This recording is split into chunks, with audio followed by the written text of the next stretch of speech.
Assalamualaikum warahmatullahi wabarakatuh. Pada kesempatan kali ini, saya akan menyampaikan materi mengenai model persamaan simultan, di mana pada model ini, ya, kita berurusan dengan fenomena ekonomi yang tidak cukup hanya dimodelkan dengan satu persamaan saja. Jadi di sini variabel yang terlibat itu saling tergantung.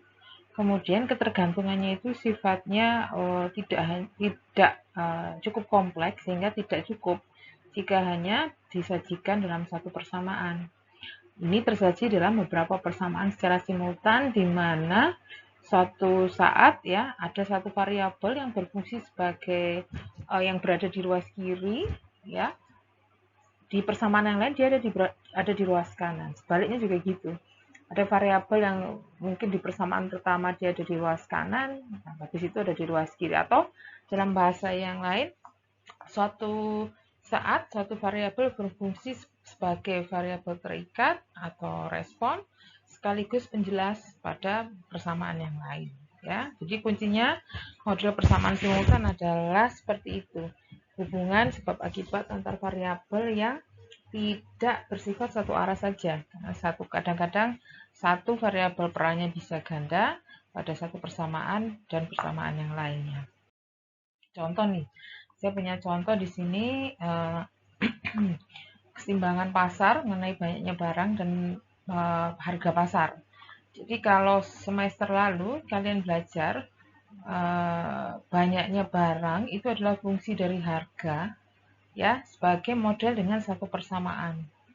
Di situ dinyatakan bahwa permintaan dipengaruhi secara negatif oleh harga dan secara positif oleh pendapatan misalkan. Jadi ketika harganya naik, permintaan akan turun. Ketika income naik, permintaan akan naik. Seperti itu. Padahal ya sekarang kita kembangkan lagi. Jadi banyaknya barang dan harga di pasar itu sebenarnya bisa berkembang ya sebagai suatu titik kesetimbangan yang berasal dari tiga persamaan ini. Ini kalian sudah pernah belajar ini di pengantar ilmu ekonomi. Jadi banyaknya dan harga itu adalah solusi ya dari sistem persamaan yang terdiri dari tiga. Yang pertama fungsi permintaan, demand. Misalkan saya bentuk seperti ini, seperti cerita yang ini ya. Jadi di sini dinyatakan bahwa permintaan itu dipengaruhi oleh harga dan pendapatan. Kemudian penawaran, katakan di sini saya nyatakan ketika faktor yang lain dianggap tidak mempengaruhi, penawaran itu dipengaruhi oleh harga saja. Padahal kalau ini bentuk paling sederhana, kalau mau lebih detail ya penawaran itu juga tidak hanya dipengaruhi harga, bisa jadi dipengaruhi oleh selera mungkin, biaya produksi mungkin. Cuman di sini sementara saya tuliskan seperti ini dulu. Kemudian kondisi equilibrium itu titik di mana pasar akan menentukan berapa banyaknya yang barang yang beredar di pasar sesuai harga. Ya, di sini kondisi equilibrium dinyatakan ketika banyaknya yang diminta itu sama dengan banyak yang ditawarkan. Nah, ini akan berlaku kondisi seperti pada gambar ini. Pada gambar ini diceritakan bahwa kuantitas demand akan semakin besar tekanan ya, kuantitas semakin besar ketika harga turun. Sebaliknya untuk penawaran ketika harga naik ya, semakin ke kanan, kuantitas akan semakin besar. Jadi harganya naik di sini. Kalau ini kan P-nya ke bawah, I-nya ke kanan. Sebaliknya ini ketika P naik, Q juga naik. Jadi posisinya gradien positif. Nah, apa yang terjadi di sini? Kondisi kesetimbangan ini ceritanya seperti apa? Saya kasih ilustrasi pada satu level harga. Ya, misalkan harga yang rendah terlebih dahulu. Jadi di harga yang rendah di sini P1 katakan ya. Saya tarik garis ke kanan. Nah, di situ ada dua titik yang mewakili. Titik pertama adalah titik permintaan yang muncul ketika harganya rendah. Pasti banyak, lebih banyak ya. Kenapa? Karena pada harga rendah produsen belum tentu menganggap itu profitable. Sehingga dia Ya, hanya sedikit yang mau menawarkan, hanya di sini. Ini tadi sebanyak key 1, misalkan key demand 1, key demand saya tulis itu ya, key demand yang pertama. Yang terjadi di pasar pada harga ini sebenarnya supply masih lebih rendah. Ya, jadi di sini ada banyak permintaan, gap-nya ini adalah selisihnya ini adalah banyaknya permintaan yang belum terpenuhi ya pada harga rendah ini.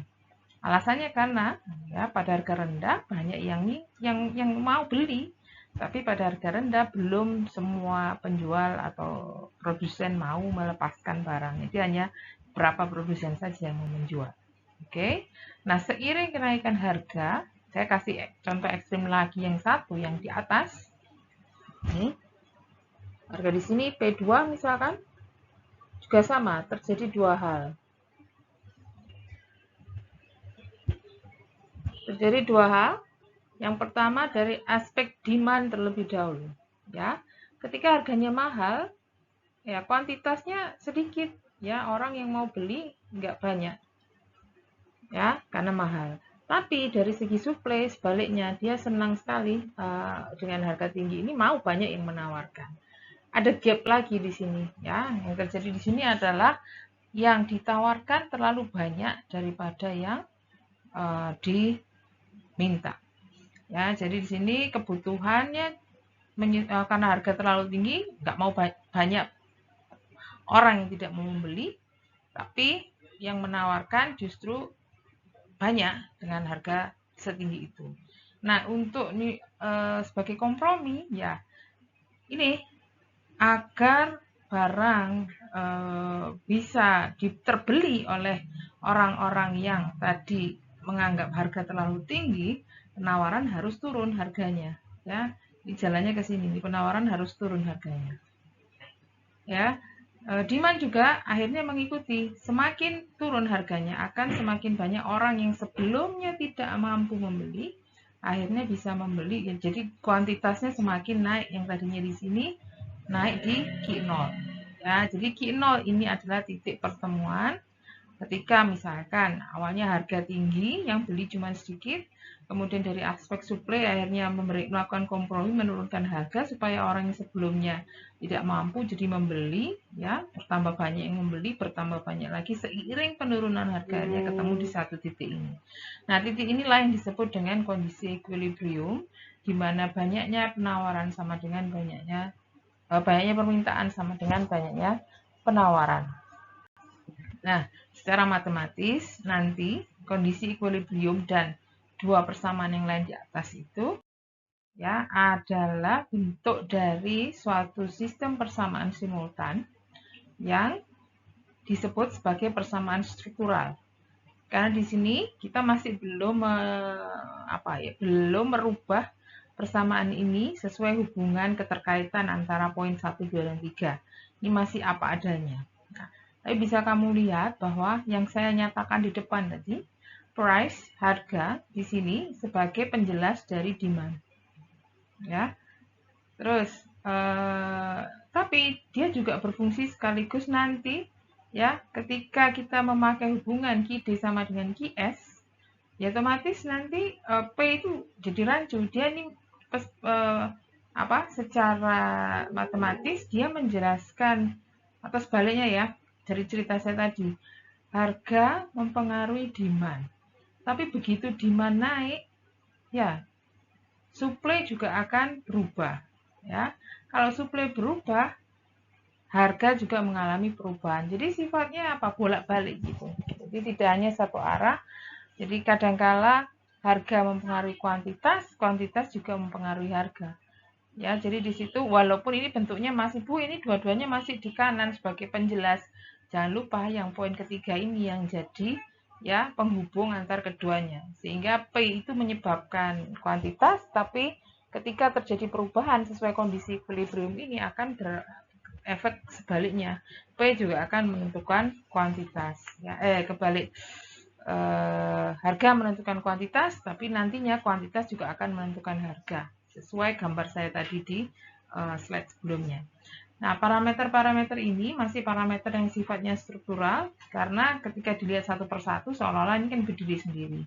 Nah, nanti Ya, ketika kita sudah mempelajari ini hubungan masing-masing persamaan, kita akan melihat bahwa sesuai cerita saya tadi, Q dan P itu sebetulnya variabel yang saling terkait.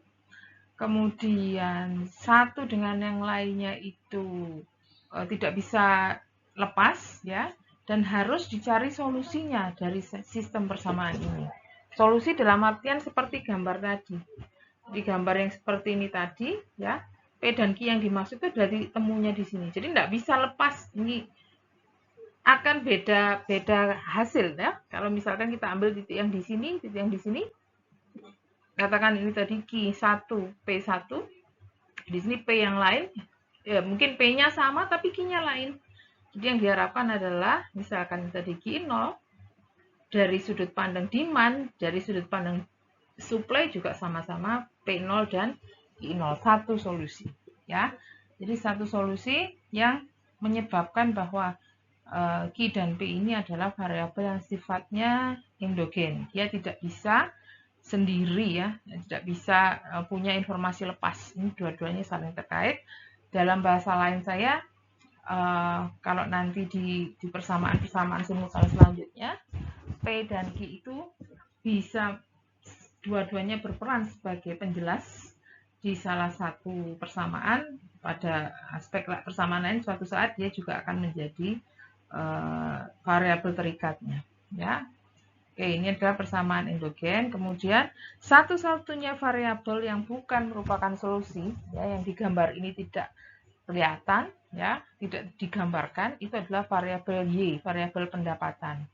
Jadi di sini berapapun atau Y ini given dari luar, ya, dia tidak harus diselesaikan berdasarkan titik keseimbangan yang di sini, ya. Jadi Y itu eksogen sifatnya. Akan saya jelaskan sekali lagi apa yang dimaksud dengan variabel eksogen. Sini versus penjelas, ya. Kalau hanya satu persamaan, dua-duanya ini sama, ya. Eksogen, penjelas itu yang ada di ruas kanan, ya, yang menyebabkan perubahan variabel lain. Jadi kalau kamu punya persamaan, ya, ini Y, ini fungsi, ini variabel-variabel lain. Yang variabel yang ada di sini adalah yang disebut sebagai variabel penjelas sekaligus variabel eksogen kalau persamaannya cuma satu. Tapi kalau persamaannya lebih dari satu berupa sistem ini tadi, saya bisa jelaskan bedanya.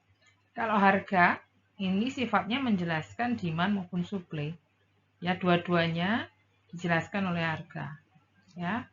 Tapi harga bukan eksogen karena, ya, dia dicari solusinya berdasarkan yang persamaan ketiga tadi. Jadi yang merusak itu tadi hubungannya itu adalah persamaan ketiga yang menyatakan QS sama dengan QD. Ya, kalau dilihat yang persamaan supply sendiri, demand sendiri, ini seolah-olah ya harga ini eksogen, ya, karena dia menjelaskan kuantitas, ya, secara terpisah. Tapi karena ternyata nanti harga dan kuantitas ini harus dicari solusinya secara equilibrium dengan persamaan yang ketiga, maka itu tadi akhirnya harga ini bukan lagi penjelas, tapi dia masuk ke harga tetap penjelas, tapi dia bukan lagi eksogen, bukan lagi variabel eksogen, karena harus ditentukan dari sistem persamaan. Oke. Nah, dari situ saya punya sistem persamaan ini, Q dan P itu variabel yang sifatnya endogen, Q supply, Q demand itu variabel yang sifatnya endogen karena dia nanti baru bisa diketahui dari sistem. Tapi kalau Y bisa given, ya, informasi dari luar. Jadi Y ini benar-benar bersifat sebagai penjelas pada fungsi demand sekaligus bersifat eksogen, ya, karena tidak ada dalam kondisi equilibriumnya, tidak harus dicari solusi. Oke, nah sekarang untuk mencari solusi dari persamaan ini, kamu bisa lihat saya membuat ini sistem persamaan ini. Yang key demand saya inputkan B1 plus B2P plus B3Y, yang key S yang ini ya, persamaan kedua. Ketika kamu olah akan lebih jelas lagi penjelasan saya ya. Saya mengumpulkan variabel P ya tetap di kiri, yang Y saya pindahkan ke kanan. Jadi P yang ada di ruas kanan pindah ke kiri, Y-nya pindah ke kanan. Hasilnya yang di ruas kiri ini intercept atau parameternya P itu ada beta 2 min gamma 2 yang ini. Konstanta beta 1 saya pindahkan ke kanan jadi minus. Beta 3 YT pindah ke kanan ya, jadi minus. Kemudian U sesuai dengan hubungan perpindahan tadi. Akhirnya setelah ini saya bagi dengan konstanta ini di semua ruas, bentuk ini yang kita peroleh. Ya, jadi seolah-olah saya memiliki ya harga sebagai fungsi pendapatan saja. Kemana demand-nya tadi? Ya karena kita melakukan substitusi di kiri kanan ini. Ya, Q fungsi dari harga, QD fungsi dari harga, QS fungsi dari harga. Sehingga persamaan ini akhirnya bisa terselesaikan dengan P saja di ruas P di ruas kiri, ruas kanan yang tersisa hanya Y, sehingga Y ini kelihatan bahwa dia memang perannya sebagai variabel eksogen ya. Benar-benar info dari sumber-sumbernya tidak dari solusi, tapi info lain ya, info given, informasi yang sudah ada, tidak dari solusi sistem persamaan. Oke. Kemudian ini nanti akan disederhanakan, notasi ini dinyatakan sebagai Pi1. Notasi ini walaupun minus nanti diingat-ingat ini notasinya minus ya, dinyatakan sebagai Pi2Y. Ini akan menjadi persamaan yang pertama yang menghubungkan antara harga dengan variabel eksogen pendapatan. Oke. Nanti yang menjadi kunci adalah Pi1, Pi2 itu kalau ingin dikembalikan ke bentuk aslinya yang ada di sini, ya kita kembalikan bentuknya bahwa Pi1 hubungannya seperti ini, Pi2 hubungannya seperti ini. Nah, bagaimana dengan demand, kuantitas ya? Tadi yang kita cari solusinya adalah persamaan yang ini tentang harga, mana harga sudah kita coba sederhanakan bahwa dari 3 sistem persamaan ini, solusi dari harga adalah fungsi dari pendapatan saja dengan parameter-parameter ini yang nanti ada hubungannya dengan parameter bentuk struktural yang ada di sini. Nah, sekarang saya akan mencoba mencari solusi bagi variabel kuantitas atau banyaknya demand maupun banyaknya permintaan di penentuan solusi ini tidak dibedakan karena kita mengikuti kondisi equilibrium di mana kuantitas demand sama dengan kuantitas supply. Namun dari 1 dan 2, persamaan 1 dan persamaan 2, bentuk yang lebih sederhana adalah yang di persamaan 2. Sehingga solusi P yang ada di slide sebelumnya tadi yang sudah saya taruh sini dapat disubstitusikan ke sini supaya kita dapat bentuk langsung dari kuantitas ya yang sekaligus mencerminkan itu demand maupun supply. Jadi P saya substitusi dengan bentuk yang ini. Kemudian dengan pengaturan ini nanti gamma 1, gamma 2 Pi1 akan menjadi intercept, sedangkan gamma 2 Pi2 YT akan menjadi slope bagi variabel Y atau pendapatan tadi. U menyesuaikan, ini nanti nggak masalah, akan kita beri nama variabel galat baru. Walaupun ada bentuk seperti ini, yang tadi sebelumnya juga begitu, akhirnya kita namakan galat baru V ya, di sini terlepas dari hubungan antara U dan U1 dan U2. Nah, di sini juga gitu, akan kita sederhanakan bentuknya, jadi kuantitas banyaknya produk atau banyaknya barang itu merupakan fungsi dari pendapatan di mana parameter yang terlibat di sini adalah Pi3 dan Pi4 yang ada hubungannya dengan gamma 1 maupun gamma 2 seperti yang ada di persamaan struktural. Nah, 1 dan 2 ini dinamakan sebagai persamaan tereduksi karena kita mencoba mencarinya dari penyederhanaan sistem persamaan yang 3 ini tadi. Ya, jadi P dan Q yang sudah disederhanakan benar-benar tersaji dalam bentuk P Q variabel endogen yang harus dicari, sedangkan ruas kanannya di sini adalah variabel eksogen. Di sini terlihat dengan jelas hubungan antara variabel endogen eksogen yang tadi sewaktu masih di dalam bentuk fungsi yang ada 3 sistem persamaan ini belum terlihat secara gamblang. Ya, jadi di sini bisa saya simpulkan dari bentuk tereduksi terlihat bahwa P dan Q itu solusi karena dia sama-sama tergantung ya satu sama lain, ya hubungan ketergantungan satu sama lainnya ada di sini. Sedangkan kalau ingin menjelaskan P dari variabel yang dari luar, variabel yang bukan solusi sistem, dia bisa dinyatakan sebagai fungsi dari pendapatan, Q juga demikian, ya. Oke, jadi ini persamaan struktural. Setelah penyederhanaan dengan melakukan substitusi seperlunya, maka kalian mendapatkan bentuk tereduksi. Bentuk tereduksi ini nanti ketika kita punya data, ya akan dipakai untuk menduga parameter. Nanti penjelasannya di belakang. Oke. Nah, sekarang saya akan menjelaskan apa yang menjadi permasalahan utama pada persamaan model simultan tadi, yaitu sesuai namanya ya, adalah masalah simultanitas. Jadi di sini permasalahan pada simultanitas adalah terjadi karena ya adanya korelasi antara galat dengan variabel penjelas. Di sini notasi saya secara umum aja. Tapi kalau mau tahu yang mana itu dilihat dari persamaan 1 atau persamaan 2, di mana nanti faktor tak terjelaskan dari demand yang menyebabkan demand itu akan berkorelasi entah dengan harga atau dengan pendapatan. Atau sebaliknya, faktor tak terjelaskan yang muncul dari persamaan suplai ini, yang muncul di persamaan suplai ini akan berkorelasi dengan harga. Bagaimana itu bisa terjadi? Mungkin bisa saya coba tunjukkan di sini. Ya, jadi misalkan demand itu kan tidak hanya dipengaruhi oleh harga, tapi juga dipengaruhi oleh misalkan perubahan selera. Ya, jadi ketika sudah tidak in lagi akan turun demandnya, atau sebaliknya ketika lagi tren permintaan akan naik. Jadi misalkan ini naik ceritanya, seleranya lagi tinggi, yang ini naik, ya U yang 1T ini meningkat.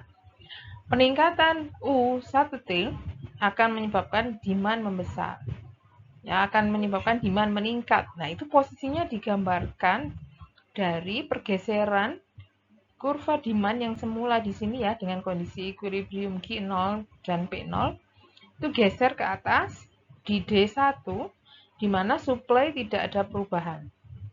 Pergeseran dari demand D0 ke D1 sesuai cerita kita tadi ini naik ini karena ada perubahan selera.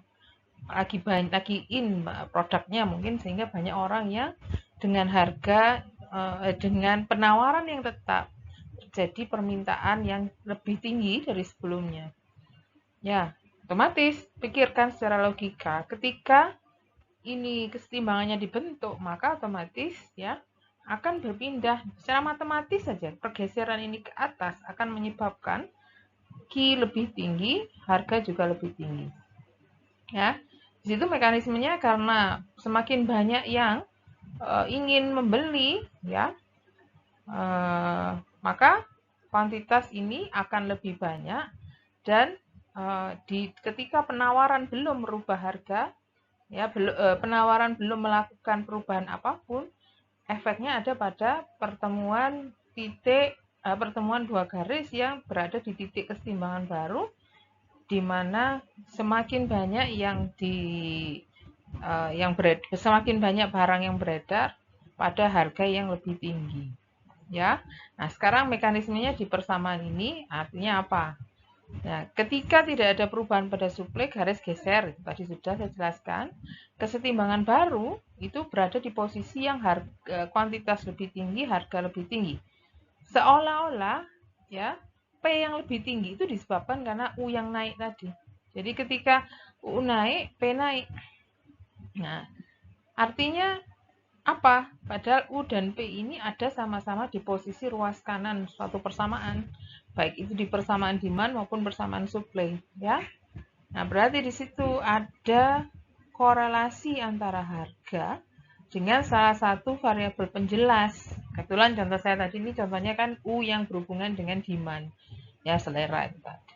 Nah, jadi masalah ini tidak diperbolehkan di dalam pendugaan parameter ya dengan konsep metode kuadrat terkecil. Nah, sehingga persamaan simultan yang bentuknya seperti ini memang tidak bisa langsung menggunakan metode kuadrat terkecil dalam pendugaan parameternya. Ya, masalah yang pertama adalah korelasi antara galat dan prediktor itu tadi yang disebabkan karena simultanitas. Oke. Kalau ini tadi satu garis saja nggak ada suplai ya nggak masalah. Ini tadi masalahnya kan ini dua titik ini ya akibat hubungan equilibrium suplai dan demand. Ya, sehingga seolah-olah apa yang terjadi di galat ini akhirnya mempengaruhi P. Padahal seharusnya ini hanya mempengaruhi demand.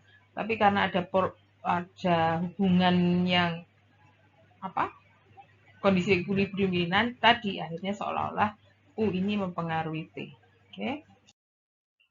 Nanti ketika kita berhadapan dengan persamaan model persamaan simultan sudah saya jelaskan tadi, kita tidak bisa pakai MKT ya, harus pakai metode lain karena masalah simultanitas atau bahasa lain dari simultanitas di sini adalah korelasi antara galat dengan variabel penjelas menyebabkan MKT tidak menghasilkan penduga yang bias ya, pakai metode lain.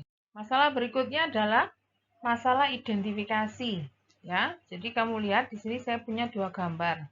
Gambar ini ya menggambarkan pasangan titik, beberapa pasang titik, kuantitas dan harga yang seolah-olah berasal dari 4 pasar yang berbeda atau 4 waktu yang berbeda. Mudahnya pasar sih. Jadi seolah-olah kita sudah survei ada di pasar ini harga sekian, kuantitas sekian.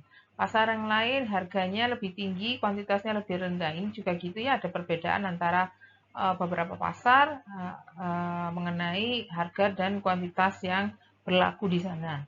Nah, gambar ini ya,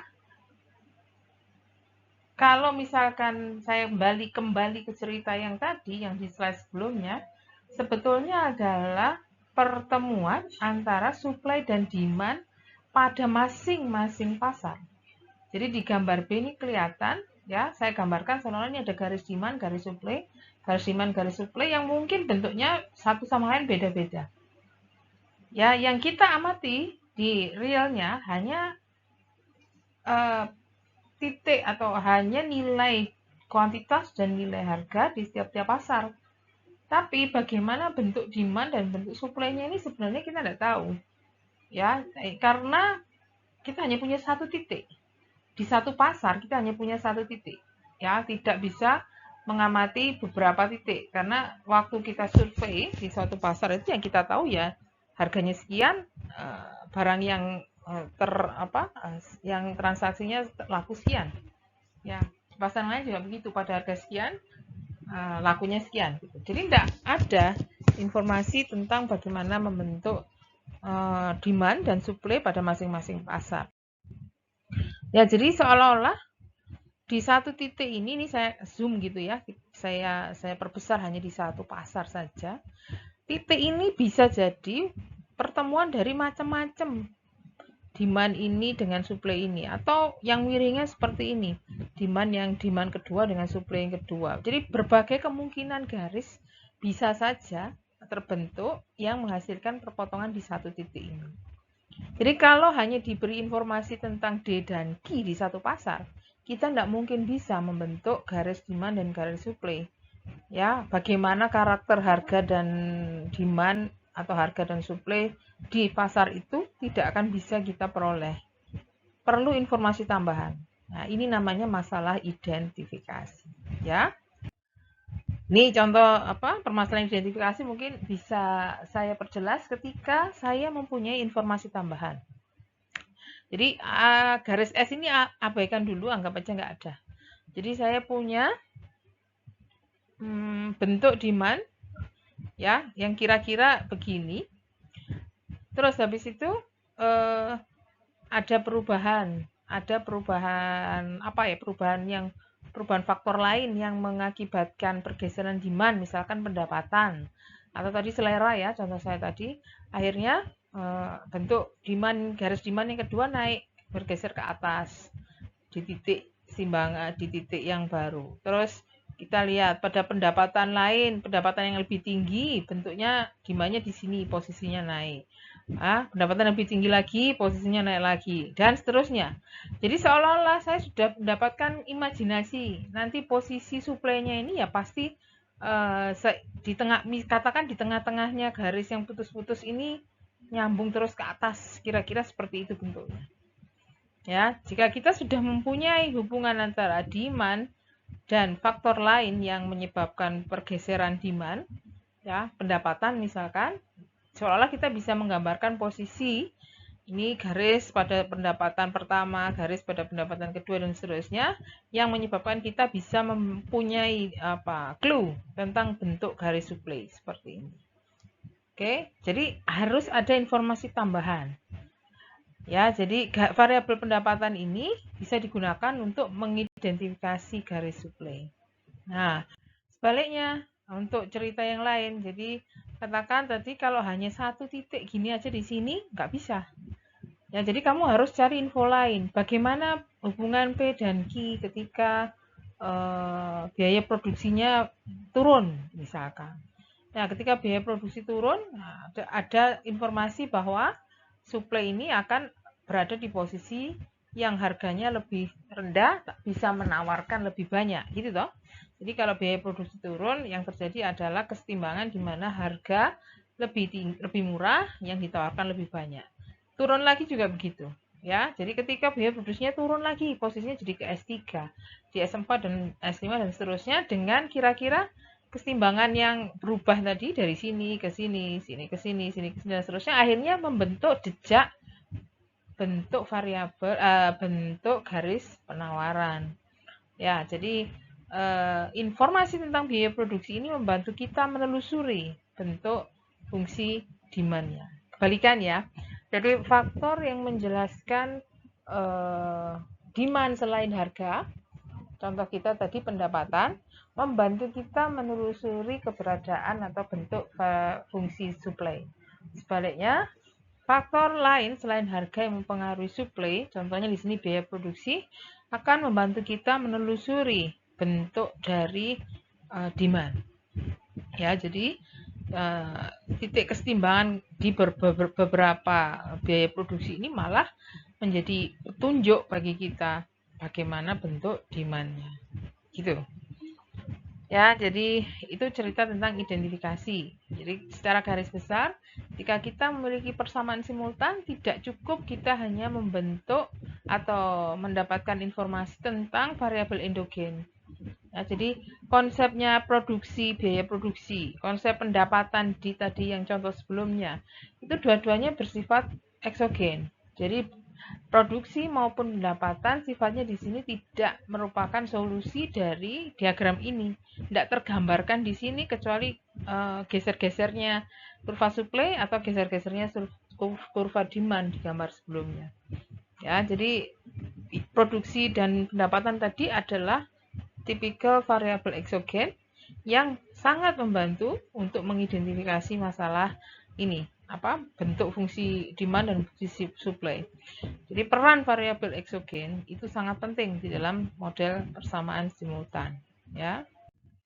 Nah, nanti kita punya shortcut atau rule of thumb, cara paling gampang untuk mengidentifikasi persamaan model persamaan simultan berdasarkan banyaknya variabel endogen, ya, banyaknya variabel eksogen, dan banyaknya variabel yang tidak digunakan di suatu persamaan. Jadi kalau tadi dengan bentuk diagram, ya, kesimpulannya secara umum tidak cukup hanya variabel endogen, kamu harus punya variabel eksogen di dalam suatu sistem persamaan supaya bisa membantumu mengidentifikasi. Di sini shortcutnya atau rule of thumb-nya dipakai notasi G yang menyatakan banyaknya variabel endogen dan notasi M yang menyatakan banyaknya variabel yang tidak digunakan di suatu persamaan. Tadi persamaan simultan kan persamaannya lebih dari satu ya, yang menghubungkan antar variabel. Nanti kita lihat satu persatu posisinya. Ya, nanti kamu punya 3 kemungkinan. Apakah M-nya nanti sama dengan G-1? Kalau iya, nanti berarti persamaan yang kamu bentuk itu tadi bisa, persamaan yang menghubungkan antar variabel itu bisa diduga bentuk strukturalnya berdasarkan bentuk tereduksi. Jadi konsepnya seperti yang tadi saya jelaskan, menggunakan substitusi penyederhanaan yang akhirnya P fungsi dari Y, kuantitas juga fungsi dari Y. Ya, itu bentuk tereduksi tadi yang seperti ini. Itu bisa dicari solusinya ketika syarat ini terpenuhi. Nah, namun ketika M-nya itu kurang dari G-1, mau tidak mau kita tidak bisa memperoleh solusi. Ya, walaupun ada bentuk struktural tadi berusaha dirubah menjadi bentuk tereduksi, nanti tidak ada solusinya. Sebaliknya, kasus yang satu, yang M-nya lebih besar dari G-1, ini nanti sistem persamaannya mempunyai, bisa dicari solusinya, tapi bisa jadi lebih dari satu. Tetap menggunakan bentuk tereduksi, cari solusinya yang akhirnya lebih dari satu solusi. Nanti konsep pendugaan parameternya menyesuaikan dia masuk kategori yang mana. Ya, kecuali yang under identified ini. Under identified ini kita terpaksa ya setelah membentuk bentuk tereduksi tetap tidak bisa lanjut karena memang tidak bisa diselesaikan solusinya. Kalau satu dan yang teridentifikasi nanti menggunakan indirect least square, contohnya akan saya jelaskan. Jangan yang bawah nanti menggunakan two stage least square. Ya, ini semua yang tadi saya jelaskan. Contoh mengenai yang demand dan supply serta harga ini tadi, bagaimana mengidentifikasi sistem persamaan yang ini. Yang pertama, di sistem ini ada 4 variabel, key demand, key supply, price, harga, dan pendapatan. Ya, 3 diantaranya endogen, price, demand, kuantitas supply, dan harga. Ya, jadi di sini saya bisa menyatakan G, notasi G untuk banyak variabel endogen itu sebanyak 3. Kemudian yang eksogen hanya 1, ya, YT ini. Tadi sudah kita tunjukkan dari persamaan tereduksi, ya, YT itu eksogen. Kemudian G-nya 3 sudah jelas. Saya lihat satu persatu persamaan pertama. Persamaan pertama ini, ya, bisa saya tunjukkan kira-kira bentuknya. Jadi ada QD. Saya tuliskan semua deh persamaannya, variabelnya. QD, QS, P, Y. Tapi saya fokus pada persamaan demand. Persamaan demand itu QD ada, QS tidak ada, price ada, Y ada. Yang tidak terpakai itu yang saya tanda cross. Jadi yang tidak terpakai ini hanya 1. Makanya di sini disebut M-nya sama dengan 1. Sedangkan pada fungsi ini, ya, kita cek syaratnya. M sama dengan 1. Ya, dicocokkan dengan tadi G-1, G-nya 3. 1 lebih kecil dari 2. Sehingga pada fungsi demand ini sifatnya nanti under identified. Tidak bisa teridentifikasi parameter-parameternya. Parameter beta 1, beta 2, beta 3 nanti kira-kira tidak bisa diidentifikasi. Ya, bagaimana?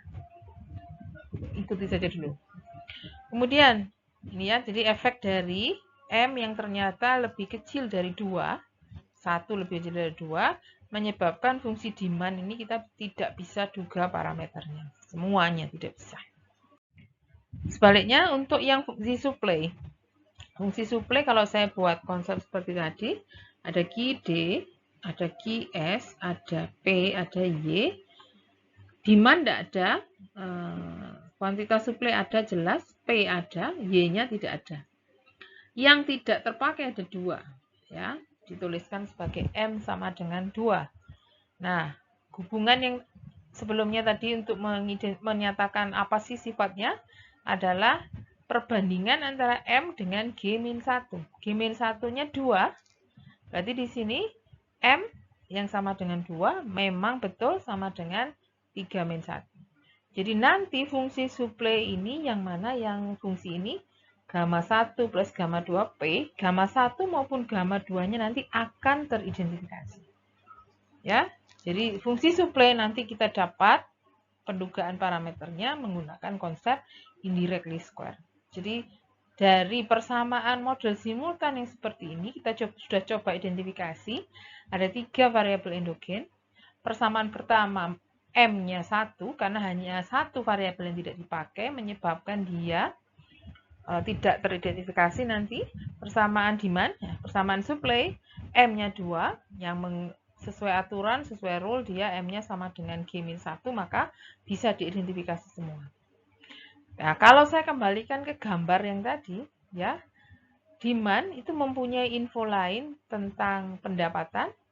Tadi ceritanya di gambar saya, kalau kita punya garis demand itu yang sini ya, yang kiri. Jika saya tahu perubahan titik akibat harga yang akibat pendapatan yang naik, garis demand-nya kan bisa kita buat bentuk beberapa naik gini. Sehingga bisa ditelusuri, ini katakan titik-titiknya di sini bisa ditelusuri garis suplainya. Suplai malah yang bisa teridentifikasi akibat kita punya garis demand yang naik-naik seiring informasi tentang pendapatan. Sebaliknya yang suplai ini, fungsi suplai ini hanya ada informasinya Q dan P saja, tidak punya informasi yang lain. Jadi bahasa mudahnya adalah saya hanya punya satu bentuk, satu titik saja. Ya, satu titik saja yang tadi misalkan digambar garis demand supply-nya itu bisa macam-macam gitu. Ya, tadi dengan yang ini katakan demand-nya sudah terbentuk seperti ini sudah tahu. Supply-nya sudah tahu bentuknya seperti ini. Tapi tetap saya tidak punya bayangan bagaimana bentuk demand-nya. Apakah begini? Ya, apakah begini? Apakah begini? Tidak tahu. Ya, hanya dengan cerita satu titik Q dan P tanpa ada informasi lain. Ya, di sini nggak ada informasi tambahan. Selain itu, ya saya tetap tidak bisa membentuk fungsi demand-nya. Oke. Jadi nanti simpulannya di sini supply bisa teridentifikasi, demand tidak. Supply bisa teridentifikasi karena demand dibentuk berdasarkan informasi lain, eksogen Y, yang akhirnya kira-kira saya bisa bentuk gambarnya. Nah, demand yang untuk pendapatan pertama di sini, demand ketika pendapatan naik di sini dan seterusnya sehingga garis supply bisa tertelusuri. Sedangkan garis untuk fungsi supply seolah-olah hanya satu titik, walaupun supply-nya itu sudah tahu, tapi ini bisa terbentuk dari berbagai macam kemungkinan fungsi demand yang kita nggak bisa tahu bentuk pastinya, ya. Jadi itu. Nah, bagaimana mengidentifikasi fungsi supply seperti cerita saya tadi? Saya berdasarkan pada bentuk tereduksi. Ini bentuk strukturalnya. Bentuk tereduksi yang saya pakai ada 2 kan tadi ya. Yang P fungsi dari Y, parameternya P1, P2. Kemudian Q yang tadi gamma 1, gamma 2, P-nya diinputkan ke sini, tadi sudah saya jelaskan. Yang akhirnya membawa kita ke Q adalah Q sama dengan P3 plus P4Y. Oke. Jadi nanti hubungannya P1 ini, P2 ini, dan seterusnya. Ya. Kemudian fokus kita ada pada parameter yang ini. Kita butuh gamma 1 dan butuh gamma 2. Dari 2 ini mana yang memuat gamma 1 dan gamma 2? Ya, yang paling mudah di sini juga ada gamma 1, gamma 2, tapi saya bisa infokan ke kalian ini agak susah mencari solusinya. Lebih mudah berangkat dari persamaan yang Q di sini. Kenapa? Paling gampang hubungannya di sini adalah P4 dengan gamma 2 P2. Paling gampang di situ. Jadi gamma 2 akhirnya ya. Jadi gamma 2 yang kita butuhkan di sini itu bentuknya bisa kamu telusuri dari yang ini dan yang ini. Ya. Saya bisa sebutkan yang ini. Nih, Pi4 itu sama dengan gamma 2 Pi2. Sudah saya beri topi, ini artinya kamu berangkat dari data tentang demand, ya, key banyaknya, harga, pendapatan. Banyaknya ini kamu pakai sebagai respon untuk membentuk persamaan ini dengan prediktor pendapatan. Harga juga kamu pakai sebagai respon dengan prediktor pendapatan. MKT-nya menghasilkan Pi1 topi, Pi2 topi, Pi3 topi, Pi4 topi. Jadi 1, 2, 3, 4 ini akan kamu peroleh berdasarkan metode kuadrat terkecil yang secara tidak langsung, makanya nanti namanya indirect ya. Secara tidak langsung akan kita pakai untuk menduga gamma 1 dan gamma 2. Jadi konsep indirect least square di situ. Kita berangkat dari bentuk tereduksi. Dari bentuk tereduksi itu nanti kita akan membentuk beberapa persamaan dengan metode kuadrat terkecil yang menghubungkan variabel endogen dengan variabel eksogen. Ya, endogen lebih dari satu ya, lakukan MKT sebanyak endogen itu. Yang jelas nanti endogennya akan selalu berbentuk persamaan fungsi dari eksogen. Ya, jadi sini MKT yang pertama untuk mendapatkan Pi3 dan Pi4. MKT yang kedua untuk mendapatkan Pi1 dan Pi2. MKT pertama antara Q dan Y, MKT yang kedua antara P dan Y. Sudah, nah sekarang seperti tadi saya bilang, gamma 1 dan gamma 2 itu yang lebih mudah menggunakan persamaan yang ini. Ya, yang hubungan yang paling mudah tadi saya bilang yang ini. Gamma 2 Pi2 itu sama dengan Pi4. Nih. Pi4 ya MKT dari persamaan yang ini. Persamaan yang ini. Pi2 atau Pi MKT juga tapi dari persamaan yang P versus Y. Dua-duanya sudah diketahui, tinggal kamu rubah gamma 2 topi itu adalah rasio dari Pi2 dan Pi4 hasil penduga MKT dari dua persamaan. Dua persamaan tereduksi. Bagaimana dengan gamma 1? Nah, gamma 1 ini kalau Pi2-nya sudah tahu kan tinggal di substitusi. Jadi ini kamu substitusikan ke sini. Ya. Jadi kamu bentuknya akhirnya mencoba mencari solusi untuk gamma 1 saja yang merupakan selisih antara Pi3 dengan gamma 2 topi Pi1. Padahal gamma 2-nya sudah tahu. Ya, tinggal diinputkan saja. Jadi empat-empatnya sudah tahu kan? Pi1 topi sudah, Pi2, Pi3, Pi4 semua sudah tahu dari MKT dari dua persamaan yang berbeda. Ya, sehingga ketemu hasilnya. Nah, akhirnya kamu bisa mengidentifikasi persamaan suplai ya dari hubungan-hubungan tadi. Semuanya bisa terjawab. Teridentifikasi itu maksudnya itu tadi. Gamma 1 bisa ditemukan, gamma 2 bisa ditemukan.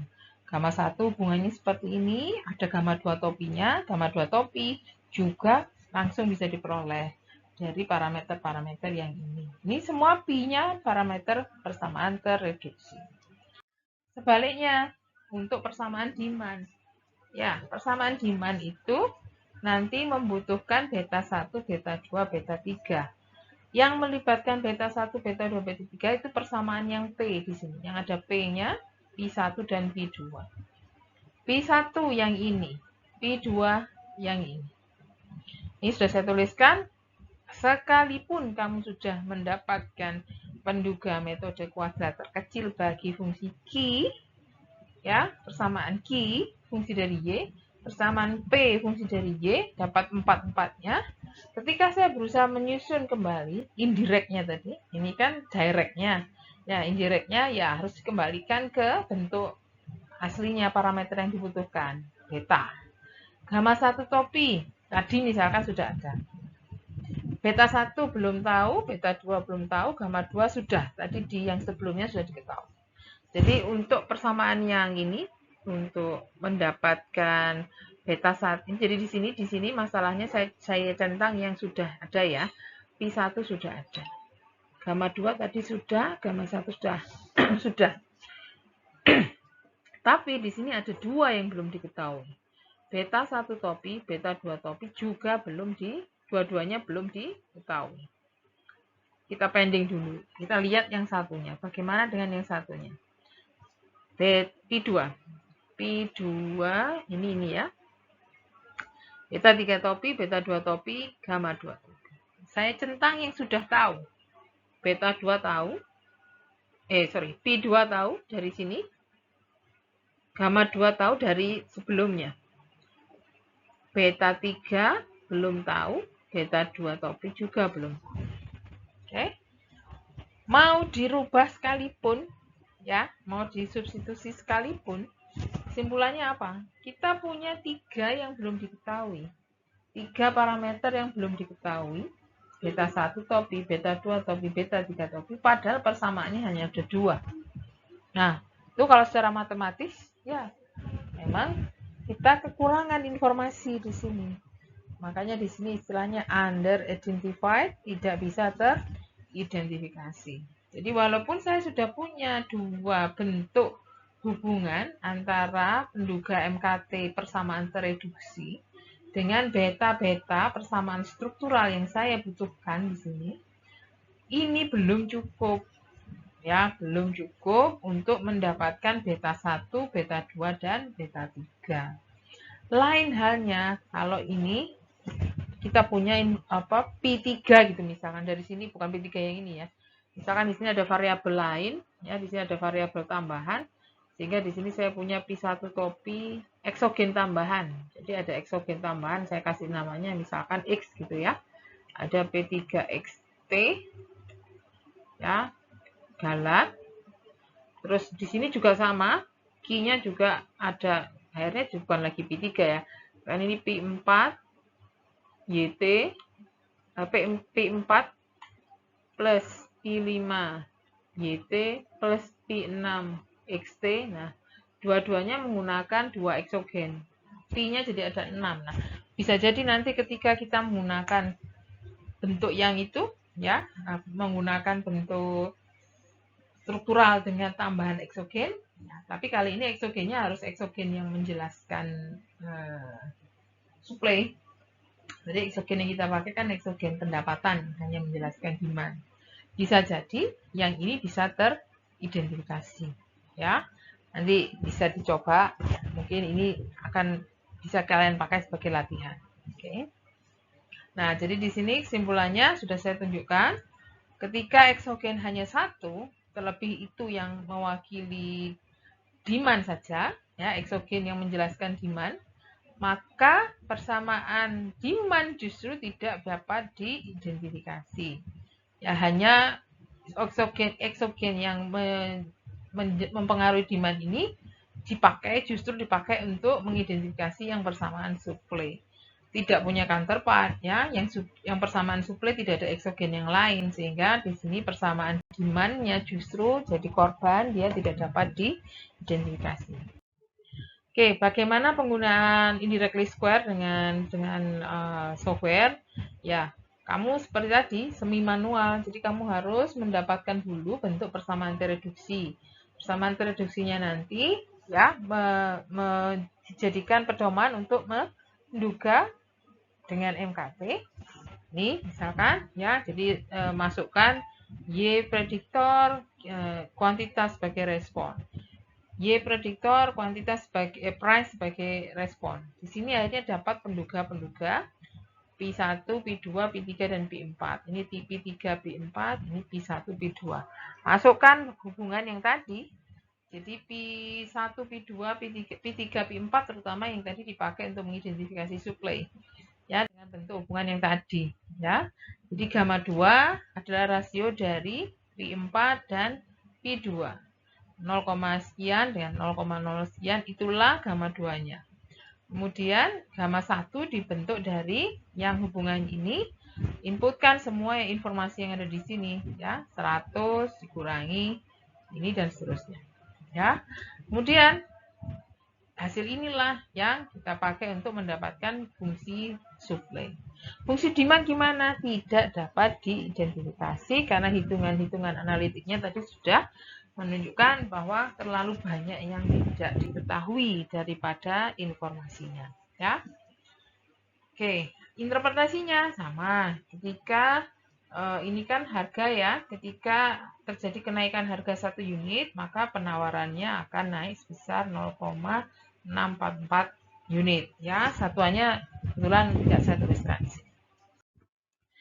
Oke, jadi ini yang tadi, karena tidak dapat diidentifikasi konsekuensinya, saya nggak bisa cerita bagaimana perubahan harga terhadap demand, pengaruhnya seperti apa. Bagaimana perubahan pendapatan terhadap demand, pengaruhnya seperti apa. Jadi ini koefisien marginal tidak dapat diidentifikasi baik itu untuk harga maupun untuk pendapatan.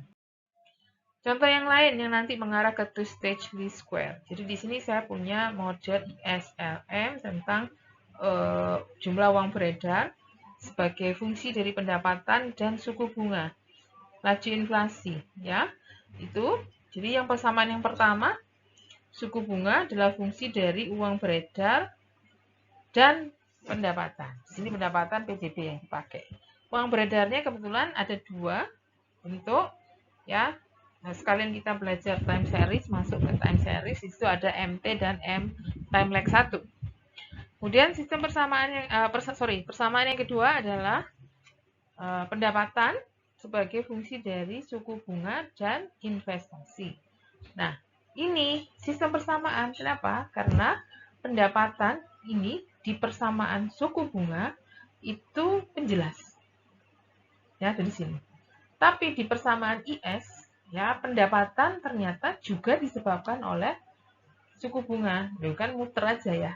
Jadi suku bunga dipengaruhi oleh pendapatan, tapi pendapatan dipengaruhi oleh suku bunga. Nah, di sini konsep yang tadi walaupun tidak secara eksplisit ditaruh dalam bentuk yang tadi seperti model model kuantitas dan harga itu GD sama dengan GS, tapi di sini terlihat bahwa Y di sini penjelas, di sini respon atau terikat. R di sini respon atau variabel terikat, di sini sebagai penjelas. Ya.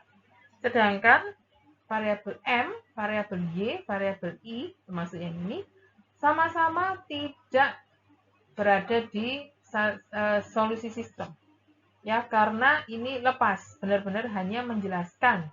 R itu M dan Y menjelaskan suku bunga, I investasi menjelaskan pendapatan.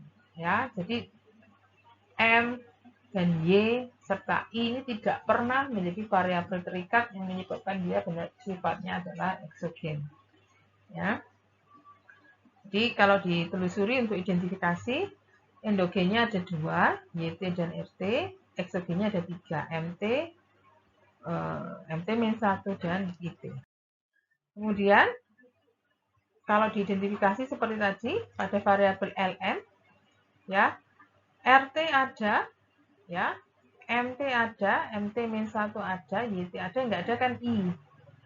Ya, I-nya tidak ada, ya, sehingga M-nya cuma 1. Yang tidak terpakai itu hanya 1. M sama dengan 1. Kalau dihubungkan, ini teridentifikasi. Ya, G-nya 2. Jadi ada 5 variabel yang dipakai, 2 diantaranya adalah endogen, jadi G-nya 2. Komparasi untuk LM, persamaan yang pertama, hasilnya teridentifikasi. Untuk persamaan IS yang kedua, YT ada, RT ada, IT ada, yang nggak ada itu M dan Y. Ya. Jadi ada variabel, Y-nya ada. Yang tidak ada itu MT dan MT-1. Sehingga di IS ini ada 2 variabel yang tidak digunakan. Ya, sekali lagi, Y ada, R ada, I ada. Yang tidak terpakai MT dan MT-1.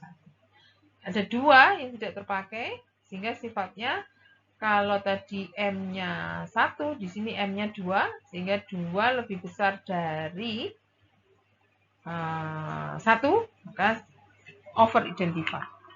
Ya, jadi di sini ini ada 2 lebih besar dari 2-1. Ya, betul ya. Ini over identified. Kalau sampai ada salah satu yang over identified, maka kita menggunakan two-stage least square sebagai metode pendugaan. Nah, mengenai bagaimana mekanisme pendugaan dengan konsep two-stage least square, akan saya jelaskan di sini. Jadi akan ada dua tahap sesuai namanya ya, two-stage. Tahap yang pertama, kita menduga variabel endogen sebagai fungsi dari variabel eksogen. Berapapun variabel endogennya nanti semua kita duga sebagai fungsi dari variabel eksogen sendiri-sendiri ya. Kemudian tahapan kedua baru menduga persamaan struktural, tapi di dalam persamaan struktural itu jika ada endogen yang di ruas kanan, endogen yang berfungsi sebagai penjelas harus diganti dengan penduganya ya, penduga yang diperoleh dari tahap 1. Realnya mungkin bisa kamu lihat di sini. Jadi tadi kan R fungsi dari eksogen ya, eksogennya ada 3, I, M dan MT dan MT-1. Yang benar-benar berperan sebagai eksogen adalah variabel investasi dan suplai uang. Ya, ini saya tidak lihat bentuk struktural ya. Saya hanya menduga R karena dia termasuk endogen sebagai fungsi dari eksogen. 3 itu saya pakai semua. Ini fungsinya, ya. Nanti di software yang kamu pakai untuk membantu, katakan ini Gretel, kamu pakai persamaan ini untuk menyimpan R topi. Jadi R topi di situ kita bilang save y hat ya, menyimpan y topi atau R topi di sini simpan sebagai variabel baru. Jadi nanti di kolom data ya, kolom variabel-variabel di Gretelnya itu akan ada tambahan satu variabel yang berbunyi R topic. Kemudian lakukan lagi hal yang sama untuk variabel endogen yang berikutnya. Variabel endogen yang berikutnya di sini adalah Y. Ya, eksogennya sama kita tuliskan tiga-tiganya tadi sebagai prediktor. Dapat. Nanti di sini juga akan kita minta supaya ini menyimpan Y topi ya, dari model 2 save Y-nya, simpan Y topinya. Nanti di window data juga akan ada tambahan selain tadi R topi, bawahnya di sini akan ada, dia dibunyikan R hat, Y hat. Oke. Ini tahapan 1. Nah, di tahapan kedua kita butuh fungsi IS dan LM yang sudah dalam bentuk struktural. Ini saya pakai yang IS terlebih dahulu. IS tadi bentuknya adalah Y di ruas kiri, R dan I di ruas kanan. I nggak masalah, dia eksogen. R ini variabel endogen. Nah, variabel endogen ini nggak boleh pakai data aslinya, tapi harus menggunakan R topi yang tadi kamu peroleh dari tahap 1. Ya, 1 dapat R topinya. Jadi notasinya ditulis R hat ya, karena memang diberi nama itu waktu saya minta menyimpan. Koefisien-koefisien IS inilah nanti yang sudah penduga parameter bentuk strukturalnya. Kalau indirect tadi kan harus ada hitung-hitungan dulu. Kalau ini langsung. Ya, tapi dengan perantara R topi yang R topinya sendiri diperoleh dari MKT antara R dengan eksogen saja. Ya, yang tahapan kedua baru melibatkan bentuk strukturalnya. Ini untuk yang IS, untuk yang LM sama. Lakukan hal yang sama. LM itu secara struktural adalah suku bunga sebagai fungsi M, MT, MT-1 dan Y. Ya, yang eksogen hanya MT, MT-1. Sedangkan Y-nya berupa variabel endogen. Nah, padahal ini sudah disimpan di stage 1 sudah disimpan, dia dinamakan Y hat. Panggil dia sebagai respon, maka inilah penduga parameter model struktural bagi persamaan LM.